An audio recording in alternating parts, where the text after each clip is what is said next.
fantastic, buddy. A bunch of stuff online. That's the thing to look at for an older horse. What I did is I just took the leverage off this bit. Because I don't know that. I don't know how. I would try him like this, which is to just make it a snaffle. That's all we did now. Because the way it was before, it was a little bit acting like a boucher. I've actually never seen. Well, I've forgotten the last time I saw that. The girl that was leasing him before did not really understand how to stop. Yeah. So, and like I said, he can be mischievous, and and she didn't make him mind. Yeah. No, I mean, that's why you have three options with that bit. You have you're good enough to ride with just like a snaffle. So look, I have a lot of confidence in you, sir. I pronounce you like the Wizard of Oz, just not wearing green. Okay, I pronounce you competent to ride him. So, but I do want you to feel this. What I'm doing on the rein, this kind of like, don't even look. Just feel.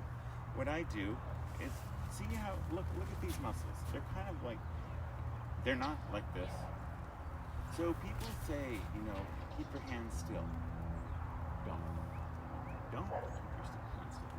They need to appear like they're still. But inside, may I touch you? Okay. But inside the stillness, there needs to be a little, Jostling. Yeah, well, it's kind of like, hey, buddy, we're alive. We're not alive. We're not alive and stiff. We're actually moving. I am going to be a person who's moving with you, and then when he does this is I just call it, he's asking you a question. He's asking you a question. He's saying, is this where I stiffen my neck because you are a beginner and you're just going to pull my reins for 40 minutes? That's what he's asking you. You say, I'm this very gentle rider who has an oscillation. I have an oscillation in the contact. Good. And then this is another question. He's saying, is this where I just walk off and ignore the rein? And you say, oh no, I'm this lovely person. So can you kind of duplicate what I'm doing? May I show you? But you grab the reins, or take the reins. So I'm going to have to grab a hold of you. I'm going to be touching you. So you're going to be here. Close your hands on the reins. So you kind of want this little thing. Bring your shoulders back a little bit. Back a bit more. But you kind of want this little oscillation. When I squeeze here, I want you to kind of, like a puppet, I want you to squeeze this hand. Okay, so squeeze. And look, as smoothly as I do. So we don't want this, right? So just screw, almost like this. So screw, make that circular kind of movement here, right? And then over here, so on the other side at the same time. So when this one's squeezing, this one's relaxing, and this one's squeezing, this one's relaxing. On your hands, it's gonna be, it's all right, that's another question. Good. So you're gonna just keep this movement. And see how he's starting to move his jaw a little bit like this? Now he's sort of like one of those old guys that sits on the park bench and complains about young people these days. Right? It's these days, the whole world is coming to collapse. What are we gonna do, Morty? He's a little bit like that. So you have to, when he's like this, you have to just like, oh, there. It's not, the world is not coming to an end. I am your new whatever yoga instructor. I'm your new meditation coach. Okay, so keep moving in this little way, and don't worry too much about the pattern. Don't go too far. But I want you, look. I want you to look like this. I'm sitting still. I'm not really sitting still. So you kind of look like you're still. You have this little oscillation. This tiny little rotation inside the contact.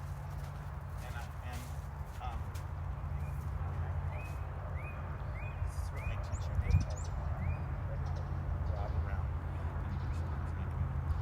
So it's a little bit like this. I'm kind of moving your hip or moving your shoulder.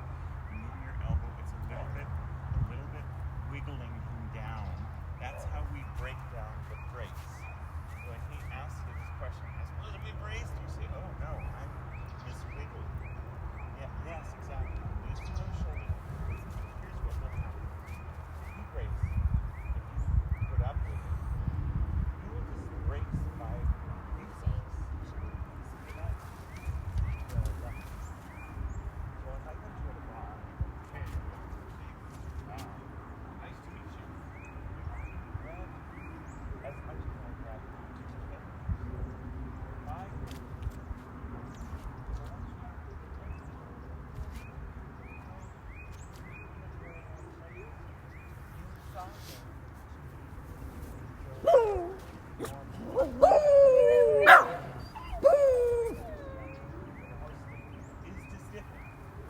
You have to be right. Yeah, doesn't mean this. It means possible.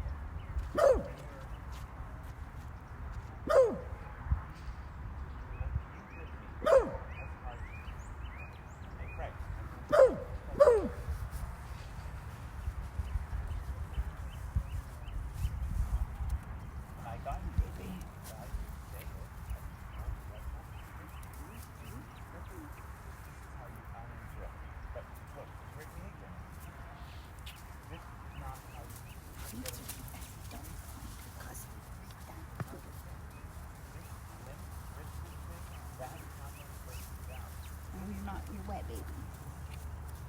You're wet. Stop. And climbing a little bit random. So we don't want to be like this. We don't want to be 1, 2, readable, right? Because as soon as you can read, there's a 1, 2, 1, 2, and then he'll do chin-ups on those too. So you want to be a little bit circular, a little bit nebulous, yes. And constantly kind of moving around the bit, so he's like, dang, this bit is not a chin-up bar, right? I can't go like this, yeah, the chin-up bar in my bathroom, I'm going to get really big biceps or really big jaw muscles. See, you're already doing it.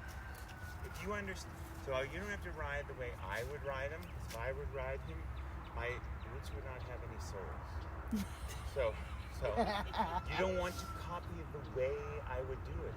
All of what I'm telling you is to give you ideas to make all of this your own. Does that make sense? Okay, and also remember, it's kind of a total body thing. And I'll tell you, I want you to kind of experiment. I want you to maybe get too loose, okay? But I want you to try to sometimes, I'm going to tell you, walk on, maybe put more of that looseness by moving your elbows around, like this. Like move these elbows more. And you're going to discover by moving the movement into different parts of your body, this is a really, really cool thing. What you're learning on this horse, what you can learn today on this horse, is completely and utterly usable on every single horse you ever ride for the rest of your life. This is a gift. This ride on this horse is a total gift, because you don't have to worry about, steering and, him shying, and he's an energy conservationist. He doesn't want to shy. It's too much trouble. Now look how much better he is, right? So then I want you to start caressing him with your legs and saying, a little bit right leg, from back to front, left leg. Right leg, left leg. Yeah. And now what kind of a walk you got, right? Now he's strutting his stuff. Now make him round in response to that. So you have a little bit more energy. We do it incrementally. So keep moving. Figure out where should be the most movement in your body. Try different things. Try moving your elbows around and keeping your hands quieter.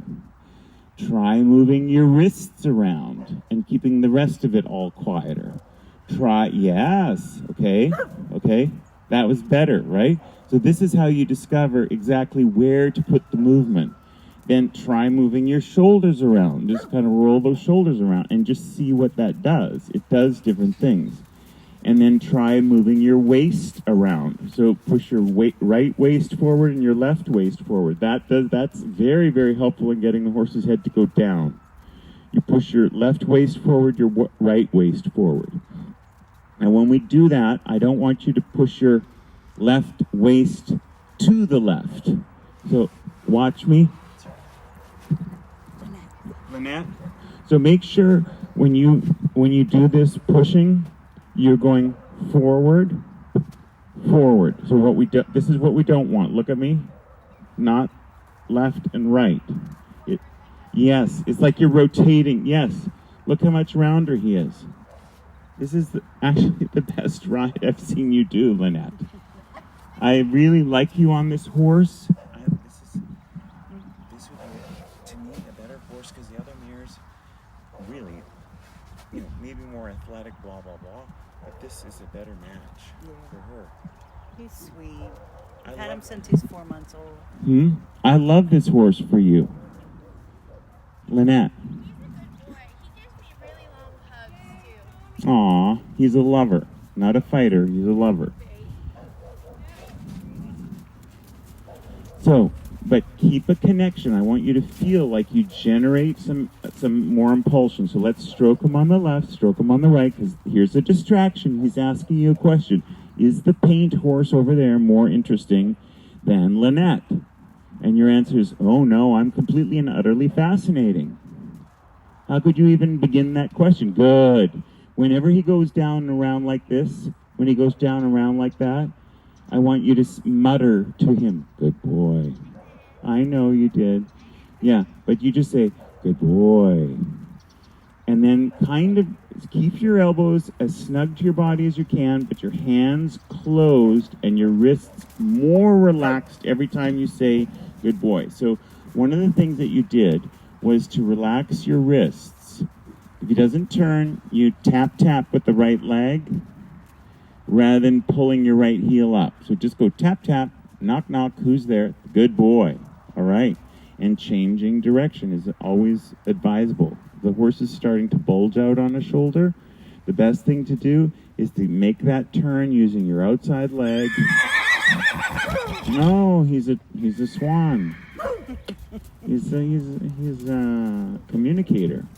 Good. Okay, so think about the walk, and is it a walk, a saunter, an amble, or a crawl? And we want a little bit more that word march. So march, 2, 3, 4. So just left leg, right leg, a little bit crisper rhythm so that he can hold himself up better. When he has so let's get, like when he was strutting his stuff when you were at M the last time. Good. March.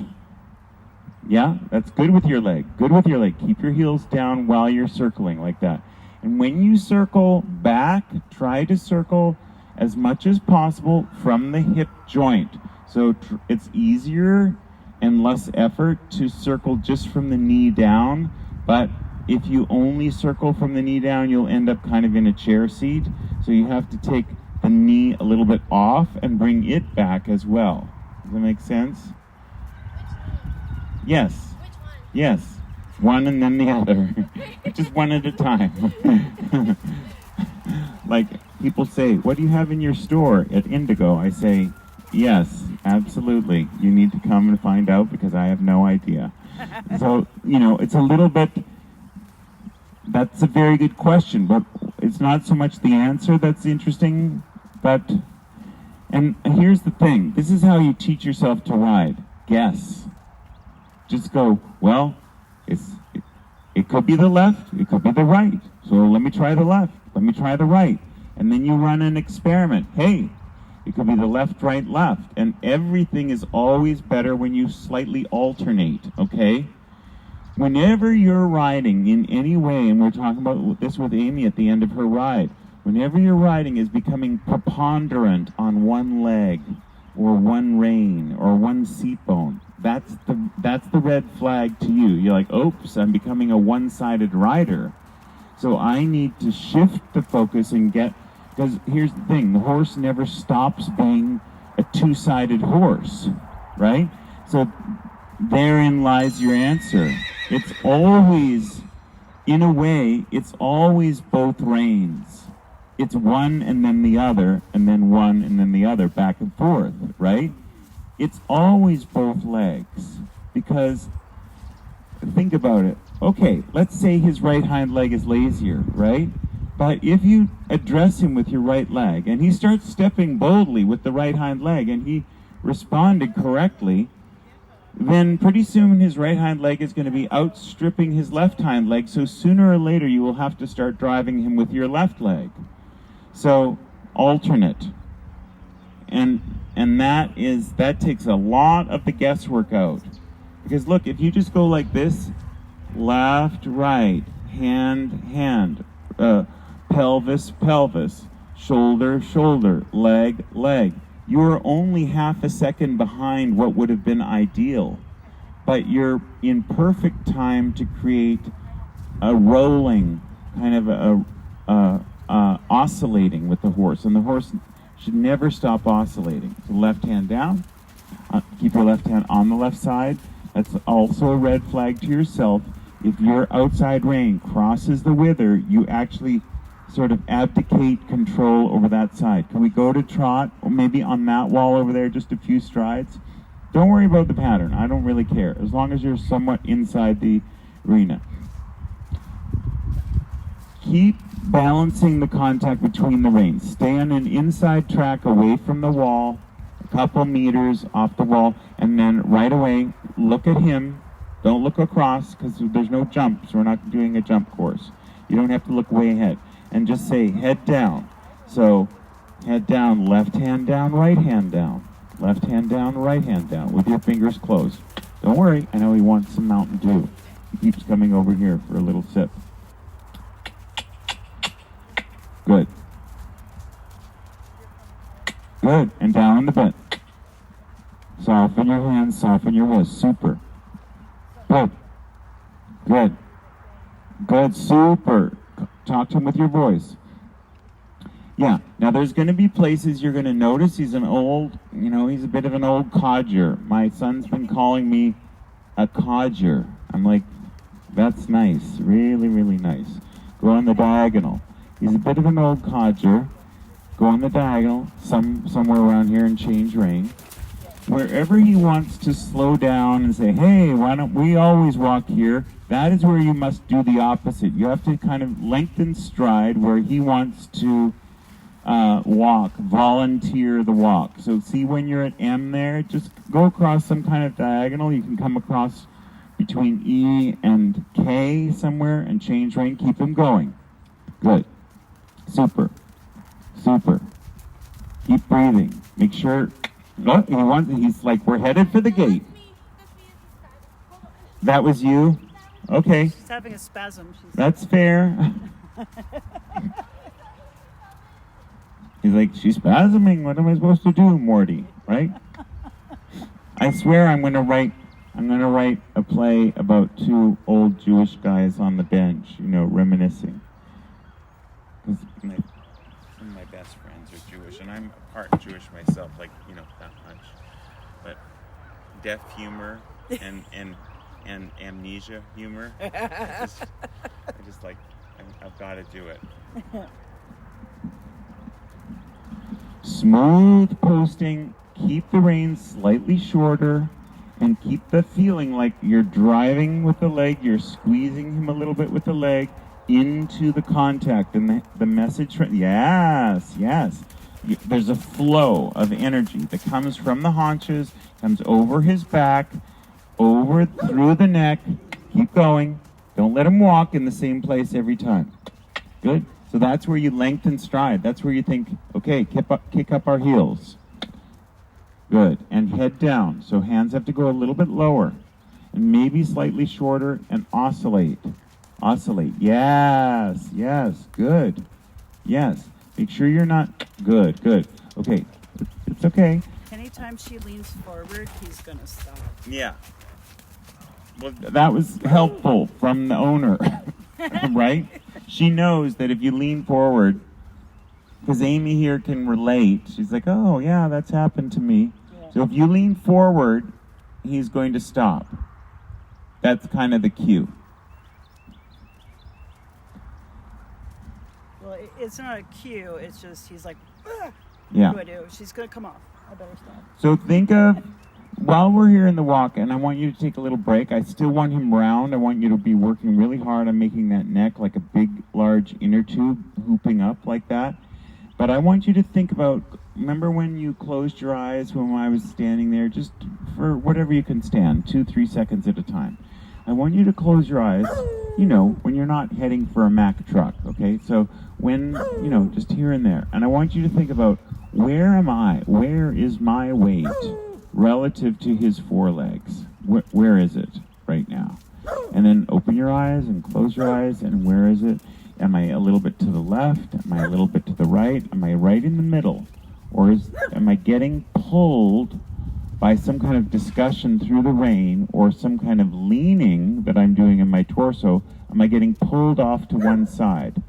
Then this is a skill of a rider that you need to develop to become better and better as a rider, is to recenter yourself this way, from left to right, okay?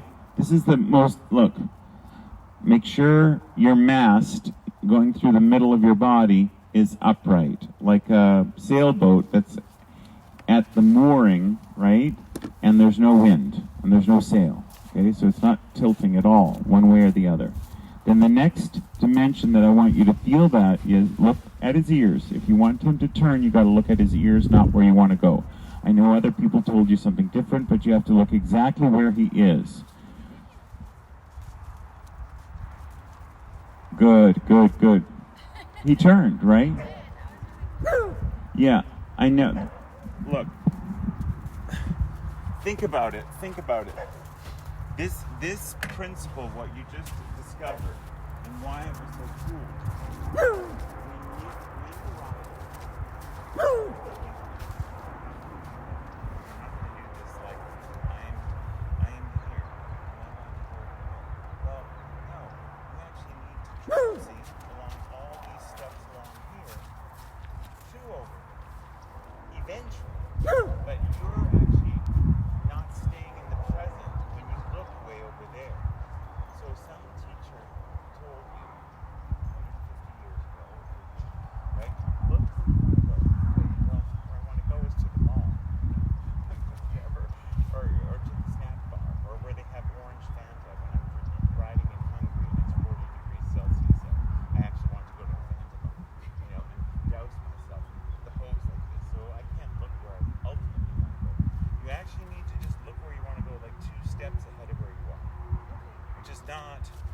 So, in other words, bring it in. So if that's where you were looking, just like, wait, what about all these steps? How would we get to over there? Take 2 steps here, 2 more, 2 more, 2 more, 2 more.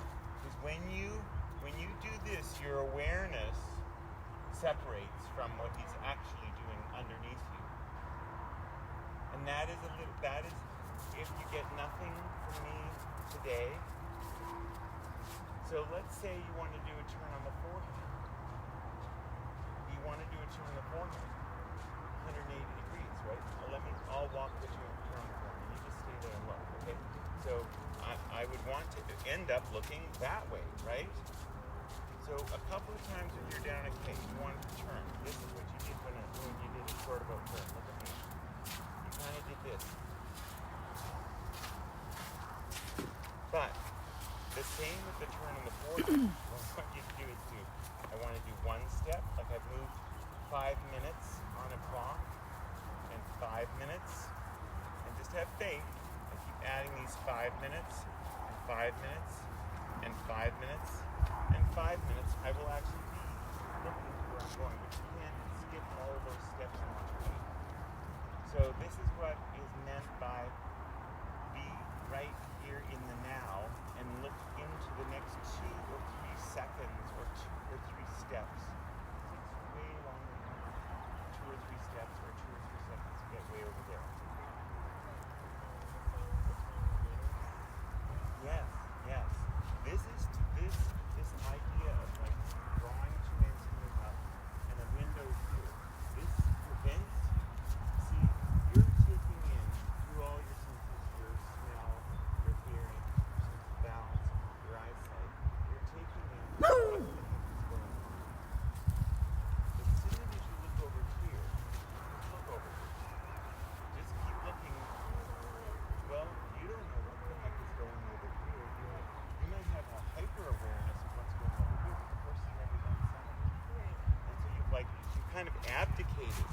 It's like, being a king of a country, and you just sit over here in this country, you just let the peasants in 3/4 of the country, fight amongst themselves. You actually have to have an overview. You have to have the overview of the whole thing, which means that's kind of the theme of today is left and right aids, left and right side of horse always managed, right? This thing that we're in here is not an arena. This is not the riding arena. We should actually start calling it the riding manège. Okay. So it's a French word that means this is where you bring the horse to make him manageable. Huh. Because, wait a minute, arena, where are the grandstands? Where are the bleachers? Where are the roaring crowds? Where is the bull? Where are the lions? Where are the gladiators? It's not an arena. This is a manège where you manage the horse so that you can take him through holes and you can take him on a nice trail ride and you can take him to different places. We want to make him manageable. So getting right in the present. That's all I did, is I took a little bit more contact and a little bit more straightness and then walked on. Because as soon as he gets round, he's a little bit like a spring. When he gets round, he wants to express that energy. So the next reaction, as soon as you get the horse round, is to send him, let him use some of that energy up by going forward. I mean, I'm calling my own ring the same. My arena is very similar to this because I have just sand and then it turns to grass. I don't have a bunch of walls. I mean, here and there I have a couple of cavalettis on the walls where horses like to jump out. Good. Look at that neck. Stay with him. This is what is meant by staying with him. Don't look way ahead. Look a few steps ahead. And you will, when you learn this skill in your riding, guess what? You can transmit this skill to your life. That's what's really cool. It's like, I don't have to worry about tomorrow or fret about what I did or didn't do yesterday, because yesterday's like ancient history, right? We can do like what we're doing now. Newsflash, we can really only do one thing at a time, so don't worry about the rest. Don't worry about what you have to do at 7 o'clock. It doesn't matter. You'll figure it out when 6:58 comes around, you know? Does that make sense? And so riding done right really should teach you how to enjoy your life.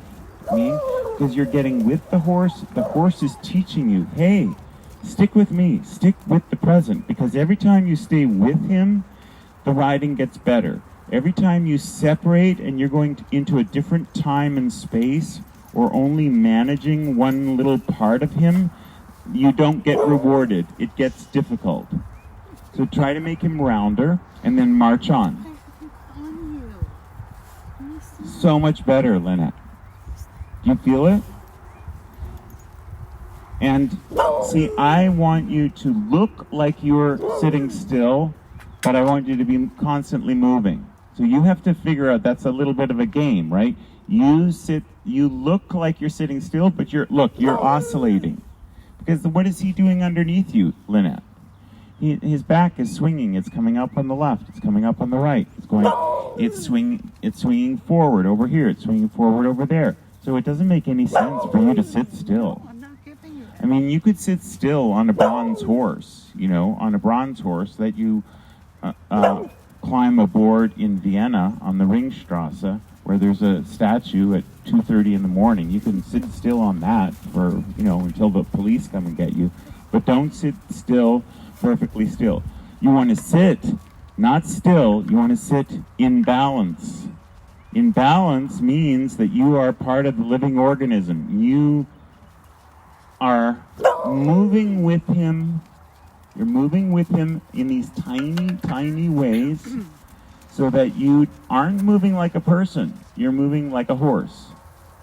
When you start to move, when your lower back and your gluteus muscles, your big muscles of the back of your leg, when they start to relax and start to emulate the movement of the horse's back, that's actually how you make his back come up. You're already doing it now. But if we tense and we hold ourselves still, you see how you're having no steering problems now? There's no steering problem. So remember we love the little window. It's like a little transom window. And the very last thing that I said to Amy when she finished her ride, if you feel this accumulation of like too much right rein, what the heck are we doing with all this right rein. We're screaming at each other on the right rein. You need to go to the other aids. Go to the left aids. Go to the left leg. Go to the aids that you're not using, right? Keep your outside hand, yeah, on the property line. It's like two neighbors, right? You stay on your, because we need your right aids on the right side of the horse to, what's the verb? Manage the right side of the horse. So you need all of your right side aids left on the, remaining on the right side of the horse, and the left aids on the left side of the horse. Think about the quality of the walk. What do we have? We need more march.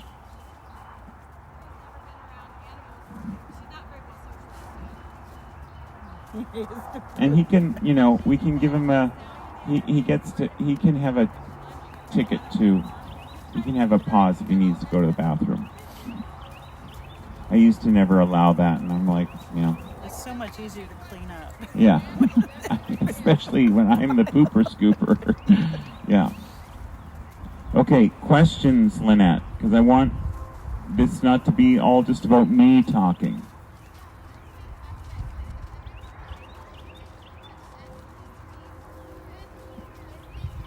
Yeah.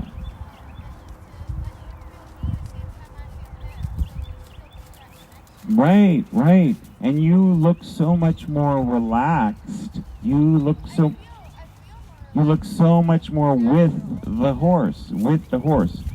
But you already have, to me, the right personality to be a good rider. I think you just weren't necessarily exposed to good information, you know? But don't worry about it. It's like we're here now, we have to enjoy today. We're just going to enjoy this lovely ride on him. Remember that your seat, you don't want to go like this from side to side with your seat. The seat bone should be a little bit sliding forward, the left seat bone sliding gently forward for a moment on the left side of his back, and then the right seat bone floating forward on the right side of his back. But it's like we're talking about 3/4 of an inch. It doesn't move very far. So the time that the right seat bone goes forward is now, every other time. Now. Yes, you're just going with his hocks. And then the left seat bone goes forward in the other beats. It's now, and now. So you would be going left, right, right, left,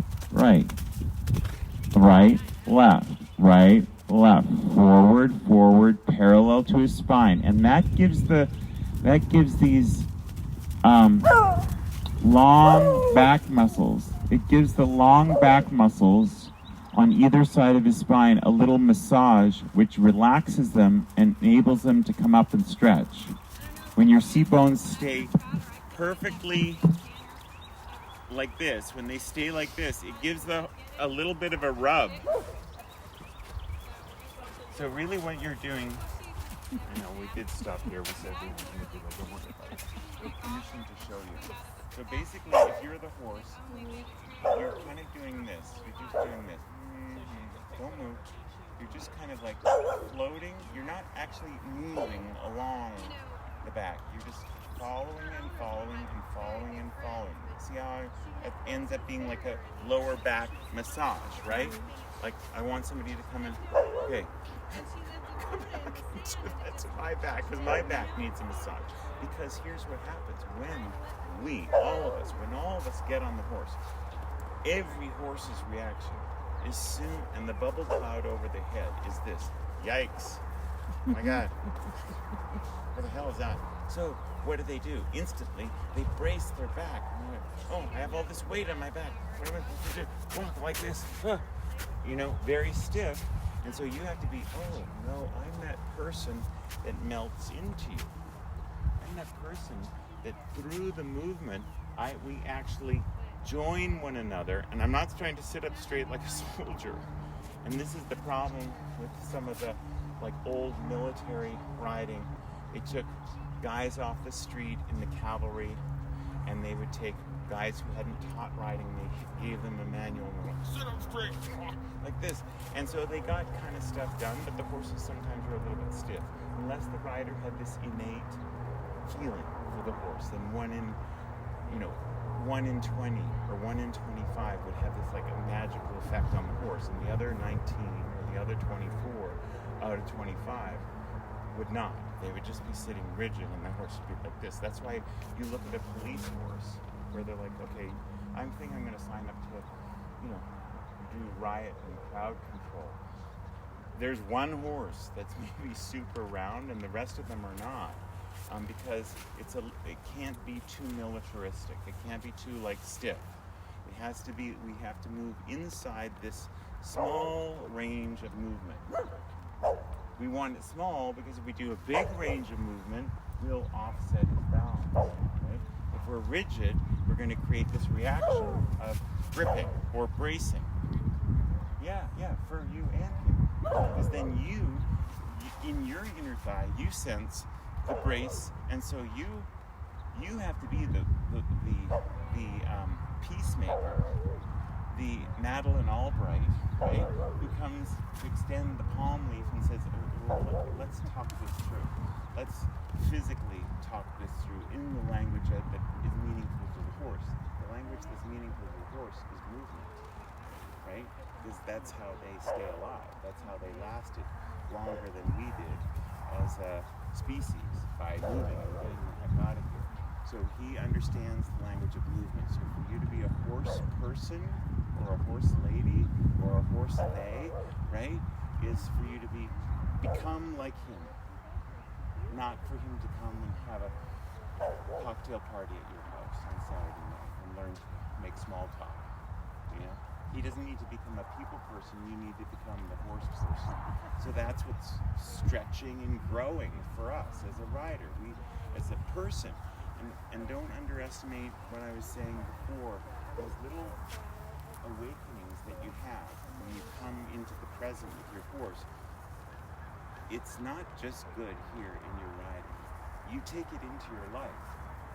I was not doing that last night. At 4 o'clock in the morning, fretting over everything that I hadn't done the day before, and getting up and going on the computer and emailing Germany, and so I was not, but I'm aware that I was not doing it. And finally, I just had to start breathing and putting myself to sleep, so I would have to be sleep, so I could teach you today. And a lot of coffee. Okay, so questions? You're totally qualified to ride in this bit, and I want you to make a deal with me that you're no longer going to describe yourself as a beginner. Tommy said, tell her. Yeah. So remember my saying, you can only be a beginner at the beginning.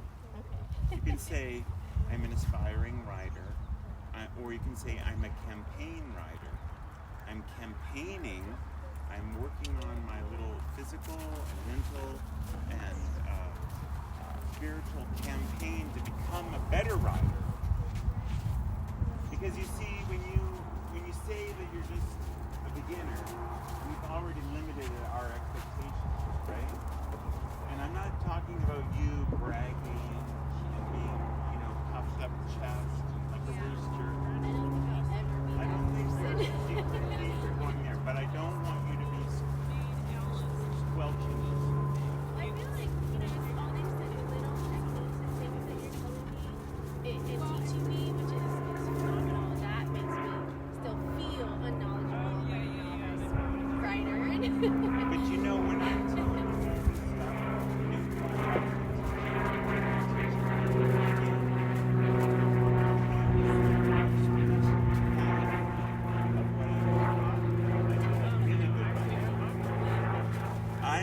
I'm saying this to, coerce myself into being a better rider. I'm not saying because I'm a coach. I'm a scientist. This is say it to her so I can just remember it when I ride with her. It's the same. We're all in this together. And we are never done. We're not done. We're in a journey. It's just a journey. And the journey is is, guess what? 1, 2, 3 steps. These 3 steps. Don't interrupt. Just stay right here and enjoy those. Otherwise, if you missed this, he could have been fantastic. If you were busy just like planning a vacation or planning a museum. Don't miss this. This is that great moment, and that's the huge gift of writing, is bringing us back from busy lives and planning and being a project manager and thinking of 150 things that I haven't done yet today, right? Right. Right? That's pretty bad. Yeah. Right. Okay, so I hope this is helpful. If you have a time, stop at a Dollar General, get a little composition notebook, and not just the techniques, maybe just the thoughts. Take some time today, 15 minutes, and jot down. I told Amy I'm gonna get a horse journal and start writing reflections on Those myself. like Dollar General, the black and white. My wife and I have like bunches of them, and I was writing at Egon von Neindorf, which is the like sort of German guy in Karlsruhe. I was like furiously writing like this, and I was 32 at the writing, and he speaks in Prussian, and he's like, and he was sitting kind of up on a throne, and there were like 4 layers of bleachers, and I'm down. He's writing it all down.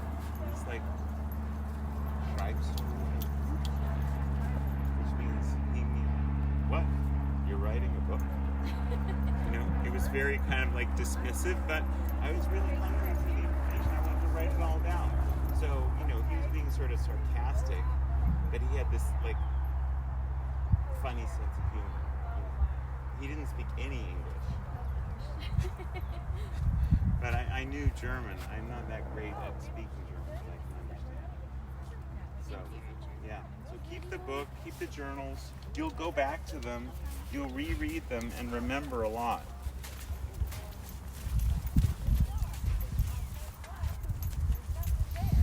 I'm marginally on time. Okay. Hey Siri, Stop this. set alarm for 11:14 a.m.